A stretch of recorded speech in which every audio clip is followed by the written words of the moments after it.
Good day and welcome to this edition of Focus, the weekly interview program originating here in the studios of McMinnville Public Radio, 91.3 WCPI.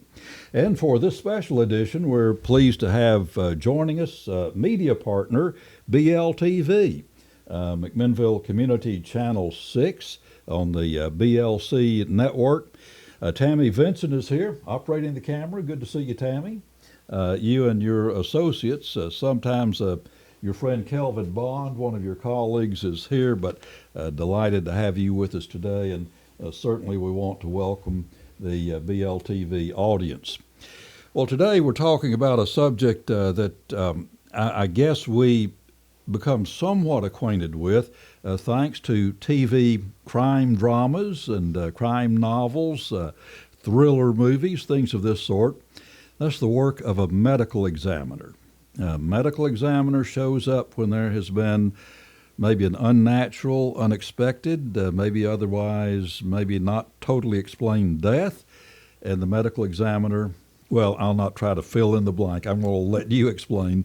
Dr. Adele Lewis is Tennessee's chief state medical examiner.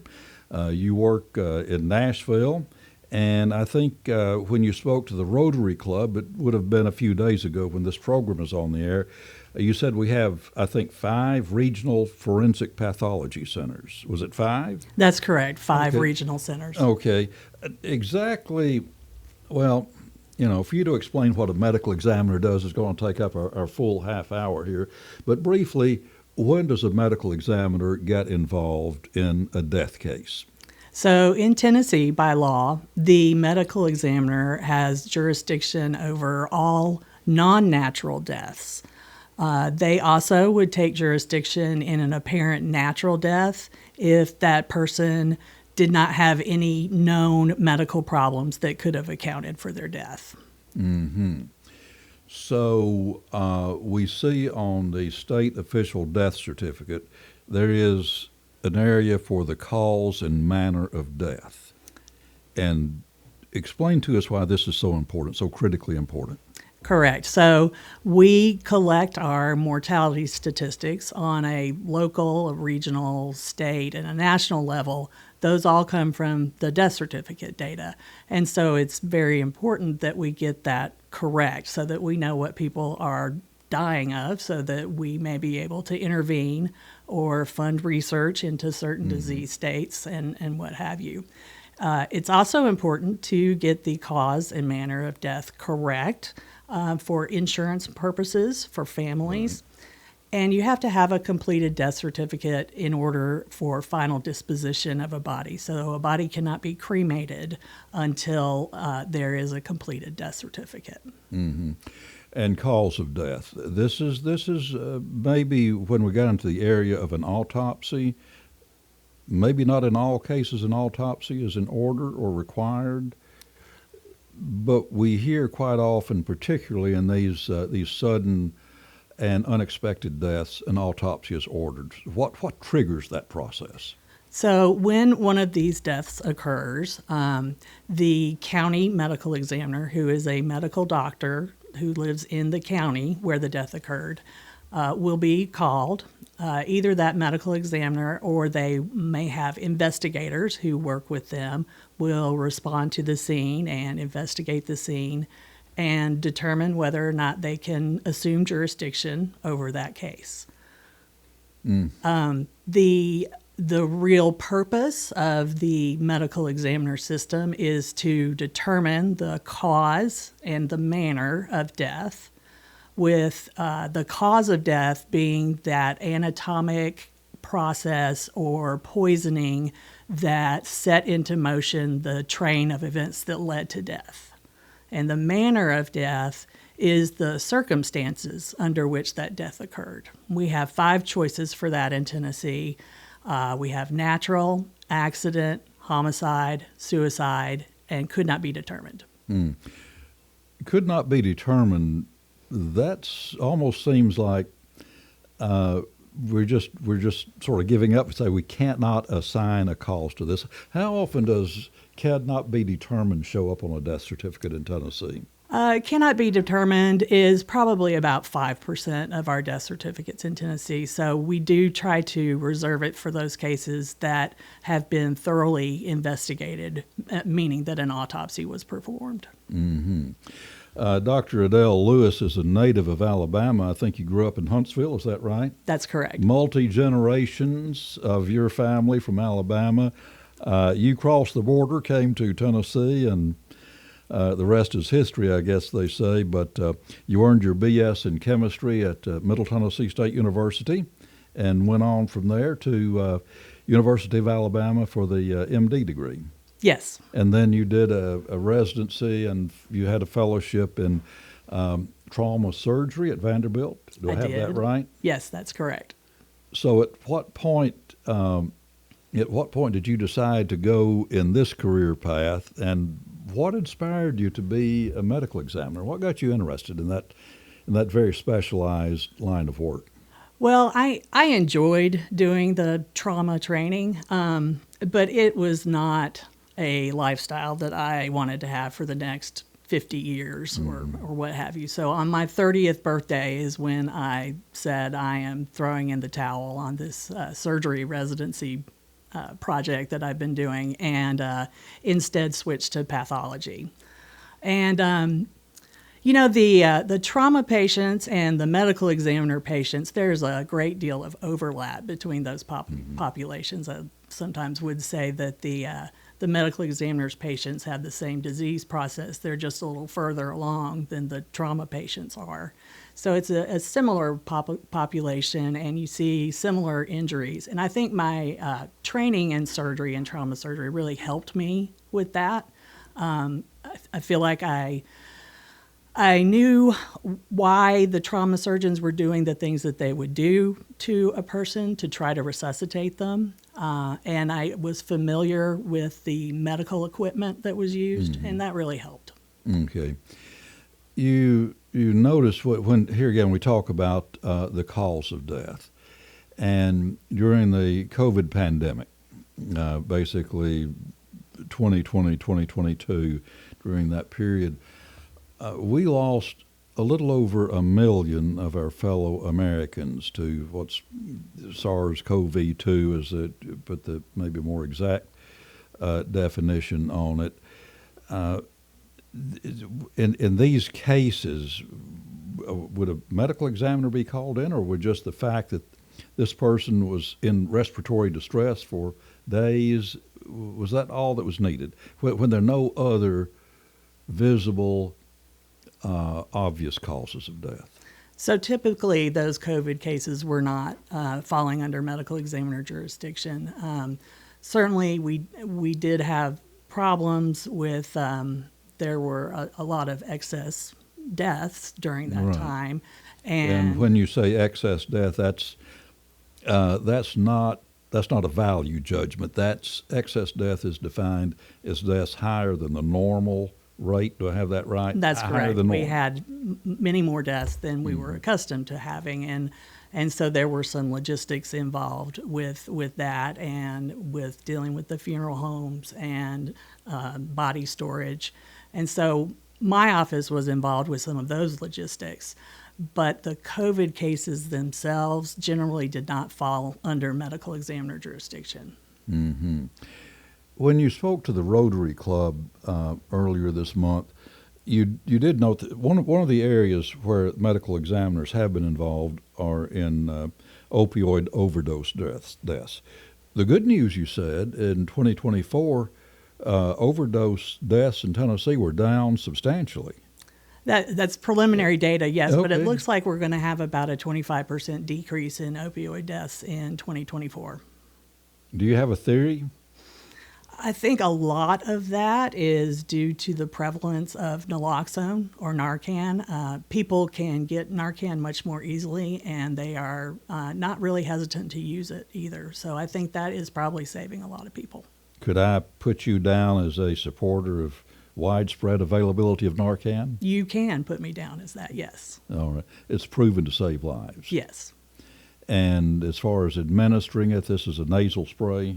Yes, it comes as a nasal spray. So just about anybody can do it? Right. It's very simple. Okay. And if somebody just passes out, maybe for some other reason, if you administer the Narcan, no harm done? There's no harm if you give someone Narcan and they don't need it. So it's a very benign drug, and almost everybody who comes into an emergency room unresponsive will get Narcan. Okay. Tell us share with us some of your more interesting cases. I gather that, contrary to what we see on television, you're not going out in a big black Hummer in a designer suit with stiletto heels and kind of jumping out on the scene of an accident with the blue lights flashing in the background. That's not what you do. What does a real medical examiner do? That is definitely not what I do. So a medical examiner in a usual practice here in Tennessee, in one of the regional forensic centers, for example, would the way that we did it when I worked in Nashville is we would come in the morning and have a morning meeting. The investigators would present all of the cases that had come in since the morning before. There would usually be 2 doctors on each day, and the doctors would decide who was going to get a full autopsy and who was going to get maybe just an external examination with toxicology, and just kind of divide them up in the fairest way possible. Okay. Tragically, you sometimes have to get involved in infant deaths, otherwise unexplained infant deaths. The sudden infant death syndrome. That's correct. And, Yeah. and in fact, the only type of death that has to have an autopsy by law in Tennessee is a sudden unexplained death of an infant. When these infants are found, when they're discovered, the lifeless body or a body in very acute distress, what are the normal circumstances? Are they face down, face up? Are they in a kind of a maybe safety certified crib? What are the is there a common characteristic? Unfortunately, there is, and most of these infants that we see are around 2 or 3 months old, and they have been placed to sleep in what we call an unsafe sleep environment. So they could be sleeping on a soft pillow face down. They could be sleeping in a bed or on a couch with adults or other children or even dogs sometimes. And so that unsafe sleep position, we go back, and when we're investigating these deaths, we have the caregiver do a doll reenactment so that the investigator can take photographs of the position in which the child was placed to sleep and the position in which they were found. And that really gives a good record to the forensic pathologist, who will then perform the autopsy and get the medical records and look at the tissues under the microscope, and then hopefully synthesize all of that information into an autopsy report with a cause and manner of death. Well, you outlined the steps and the procedures, and there's a very well-defined protocol, a system that you follow in maybe the scene examination, inspecting the scene, a law enforcement trained detective, someone who knows how to look at evidence, record evidence, and not tamper with evidence. This is very important. If it is extremely unlikely that I'm going to find a deceased person somewhere, or that any of our listeners or viewers on BLTV would be in that situation. But if that were to happen, I guess the first instinct is to call 911. Should we touch anything? Should we check that person who seems to be unresponsive? What should we do? If it were me, if I came across a dead body, which I have not ever done, I would call 911 first, and certainly not disturb the body or disturb the scene in any way. There is a part of the law in Tennessee And this is what we teach to our medical investigators and to law enforcement investigators, is that the scene is the jurisdiction of law enforcement, but the body is under the jurisdiction of the medical examiner. And so no one is supposed to touch or move the body until the medical examiner or their investigator arrives. Okay. If you're coming in just a little late on today's Focus program here on McMinnville Public Radio, I'm talking to Dr. Adele Lewis, Tennessee's Chief State Medical Examiner. And also, again, want to say a big welcome to our BLTV viewers. Your day-to-day work, if I understand it correctly, is largely administrative. You're not really doing autopsies except maybe when one of your regional centers gets a little bit overloaded with maybe a mass casualty event, but you're doing administration. We did have a situation with Hurricane Helene, which blew in out of the Gulf of Mexico and roared up through the south central United States, hit East Tennessee, western North Carolina, and countless tales of human tragedy came out of that. One of them was the plastics factory in Irwin, Tennessee. This was a mass casualty event. Was your office involved in that? We were involved in that. So one of my investigators and I responded and went to Northeast Tennessee and based ourselves at the Forensic Center there at ETSU. We went out and we saw the plastics factory and took photographs of it, and then helped with identification of the bodies. We have a rapid DNA machine, and it is very rapid. We can get someone's DNA extracted in 90 minutes.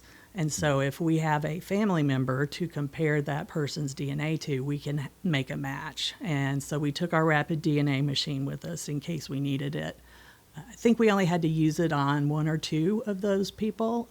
The rest of them had fingerprints on file, and so we were able to get their fingerprints and identify them that way. How many people lost their lives in that incident?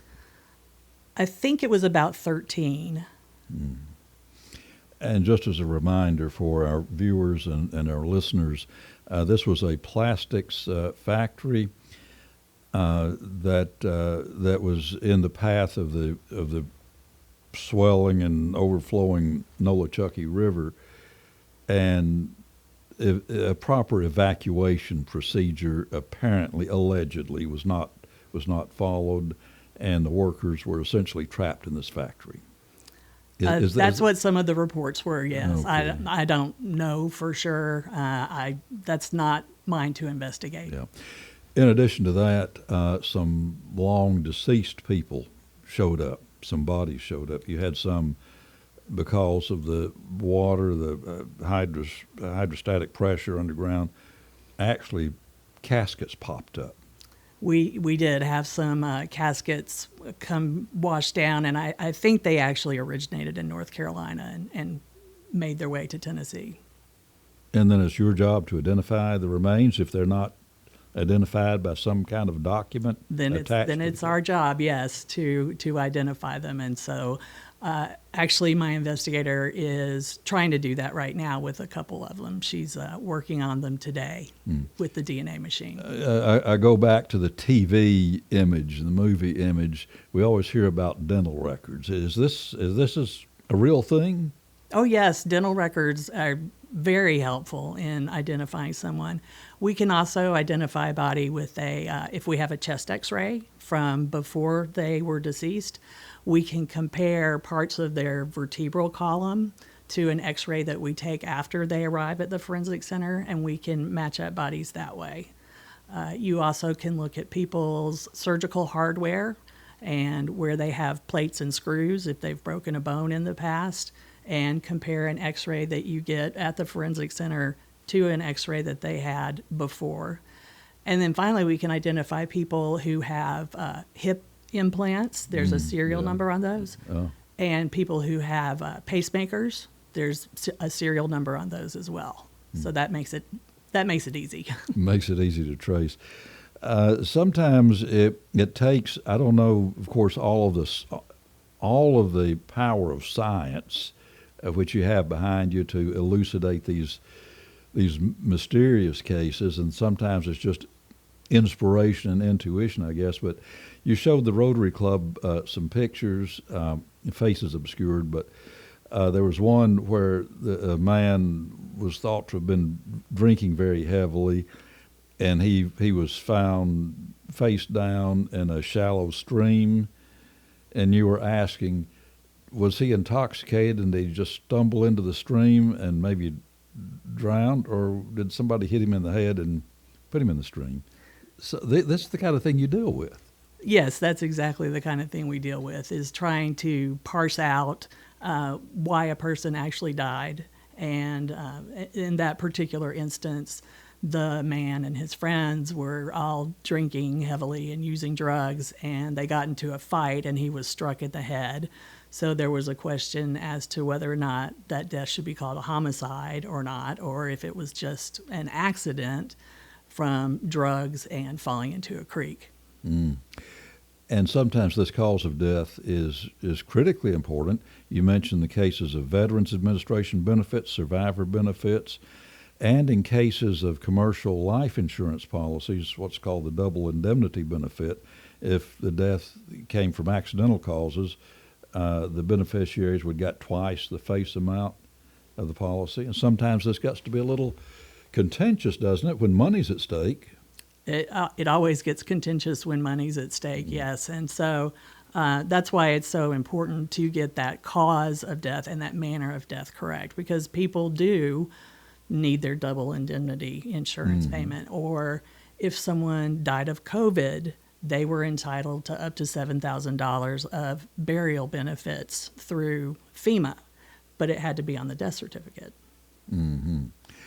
You showed some examples of, shall I say, some rather carefree comments that a physician put on a death certificate, or a nurse practitioner, some things that wouldn't pass muster as rigorous science. That's In other correct. words, say this person died of old age, that's not allowed, right? Right. You don't want to put old age on someone's death certificate. We already know how old they were because their date of birth and date of death is on the death certificate. We don't want people to put cardiopulmonary arrest, for example, because everyone is going to die of a cardiopulmonary arrest. Your heart will stop beating and you will stop breathing, and that's all that means. We also, we had one particular one that stands out to me where the physician had put systolic heart failure as the cause of death, which is legitimate, except that instead of the word heart, they had used a heart emoji, which doesn't pass muster. How do you code that? I mean, all this goes to the CDC. They're tracking cause of death. That one was do you- uncodable. How do you code the emoji? They're not up to speed with emojis yet. You have to actually still use words. That's amazing. I guess what I'm hearing you say, doctor, you're telling these physicians and PAs and nurse practitioners, use a little care when you write down the cause of death. Use some intelligence. Yes, it's frustrating because it is so important. But no one, when we're in medical school or residency, very few of us are taught how to do a death certificate or even why it's important. So I try to speak to clinicians who are doing it and emphasize why it's important, why we do what we do, and then how to come up with a cause of death statement for someone. Mm-hmm. When you spoke to the Rotary Club earlier this month, you started with some definitions, which is always a good place to start. In Tennessee, and I think in mostly rural states in the nation, we had a thing called a coroner, usually an elected office in some jurisdictions, maybe appointed by the chief executive of that jurisdiction. What's the difference between a coroner and a medical examiner? So in Tennessee, the word coroner is still in Tennessee code, and it's still used. However, the coroners, as it's defined in the law, are not empowered to do the death investigations. So a coroner is a person who is typically elected to that position, so they are beholden to the people who elected them. Lots of times they have no medical background at all. They usually have other day jobs. We had a coroner in Mississippi who had a used car lot where he sold cars. And then in Tennessee, we have a medical examiner system where each county has a licensed physician who is in that county. And they are the ones who decide who gets sent for an autopsy to one of those regional forensic centers. I understand from my own practice in insurance, and sometimes working with life insurance claims, death claims, that getting that death certificate is all important to allow the process to go forward. And sometimes funeral directors and we in the insurance business, we want to pay our claims, but if that death certificate has not been issued, then the process just stops. So do you have anything you want to say to maybe physicians out there? You know, like, it is your duty, it is your responsibility to do this. So even if a physician was not physically present when a person died, if they were treating the person for the condition that they died of. So say if you have high blood pressure and you have coronary artery disease and you're going to see your regular doctor. And this is on record. You have a history. And you have a history. It's in the documents. Your doctor has billed Medicare for it. They've been getting paid to take care of you for this condition for 30 years. They are responsible for filling out that death certificate.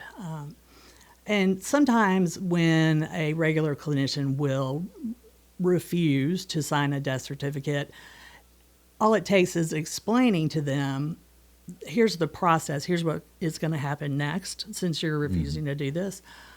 I, the medical examiner, am going to subpoena your clinical records, and then you are going to send them to me, and then I will review them, and I will come up with what I think is the best cause of death. Now, who is better qualified to do that for this patient that you've treated for 30 years? You or me? And it causes a pretty significant delay as well for the family if you're waiting for the medical records, if you're waiting to review them, and if you don't know the patient. It can take longer, and that does cause a lot of grief to families. If anybody has a question, for instance, let's say a family is not totally satisfied with cause and manner of death as reported, is there an appeal process? Can they talk to you or to somebody in state government? How does that work? The first person to talk to, if you're not happy with what is on a death certificate, is the doctor who filled it out first. There is a process by which they can amend a death certificate, and folks at my office or at Vital Records are happy to walk people through that and how to do that. There are some other circumstances in which there is a formal appeals process. Here in Tennessee, and I think we're the only state that has this, there is a formal appeals process for the next of kin of someone who dies by suicide to appeal that. We have had, since that law went into place, we've had probably 5 or 6 of those cases go through the entire process, and we have not overruled that initial determination of manner of death as suicide. Okay. I wish we had more time, but the clock controls everything around here. Dr. Adele Lewis, thank you so much. Thank you. We appreciate your coming here and sort of dispelling maybe the romanticized, dramatized portrayal of medical examiners we get through the popular media. You actually do this. This is your daily work, and it's good to know that there's a system in place, and there are rules and guidelines and laws, so we sort of know what to expect. I hope so. Okay. Dr. Adele Lewis, thank you so much. Adele Lewis is Tennessee's chief state medical examiner. You've been in that position for how long? I have been the chief since 2019. Okay, and prior to that, you served a couple of years as deputy, and then prior to that, you were in the Nashville Metro Davidson County ME's office. That's correct. I trained at the Nashville facility, and I stayed there after my training until I left in 2016. Okay. Well, thank you again for being with us. We appreciate it, and certainly appreciate the work that you and other medical examiners do in the state of Tennessee. A very vital, maybe not a high profile, but very vital part of our state operations. We want to thank also our listeners here on McMinnville Public Radio. WCPI 91.3 has been on the air since 1997, I believe. We exist basically on a shoestring budget, but we appreciate the business underwriters and those nice gifts we receive from appreciative listeners. We do not receive government money. We never have, and we don't plan to ask for it. But we do know that many of our friends and colleagues in public broadcasting, public television, public radio are facing what could be an existential loss of funding from the federal government. So if you're interested, if you are concerned about protecting and preserving freedom of speech and an independent, non-government controlled voice in the media, we suggest that you contact your U.S. representative. That would be Scott Desjardins in this area, and your two U.S. senators from Tennessee, Marsha Blackburn and Bill Haggerty. Call them, let them know how you feel about it. So thank you again, and appreciate our viewers on not on WCPI, but on BLTV, Channel 6 in the BLC system. For WCPI and BLTV, this is volunteer producer Bill Zachman.